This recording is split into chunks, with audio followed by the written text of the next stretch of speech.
మనుషులు 2 పనులు చేయకపోవడం బట్టి పిలువకుండా అపవాదం వస్తుంది. ఒకటి ప్రార్థన చేయకపోవడము, రెండోది వాక్యాన్ని ధ్యానించకపోవడం. హల్లెలూయా.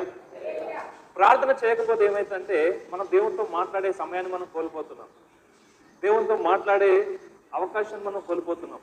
దేవునికి మనిషికి మధ్యలో ఒక దూరం అనేది ఏర్పడుతుంది. హల్లెలూయా. దూరం అనేది ఏర్పడుతుంది. ఇప్పుడు దూరం ఏర్పడిన తర్వాత అపవాదం ఏం చేస్తుంది? ఆ దాంట్లో నేను వచ్చేసి నేనే ఉంటా, దాంట్లో వచ్చేసి నేనే ఉంటా అని స్థిరపడిపోతుంది. హల్లెలూయా. కాబట్టి మనం రోజు తప్పకుండా ప్రార్థన చేయాలి. పొద్దున వీలైతే పొద్దున, మధ్యాహ్నం వీలైతే మధ్యాహ్నం, సాయంత్రం వీలైతే సాయంత్రం. హల్లెలూయా. ఒకటి. రెండోది ఏంటంటే వాక్యం అనండి. వాక్యం అంటే ఏంటంటే దేవుని మనసు. అందులో మనం ఏం చేయాలో ఏం చేయొద్దో దేవుడు మనతో మాట్లాడతాడు. హల్లెలూయా.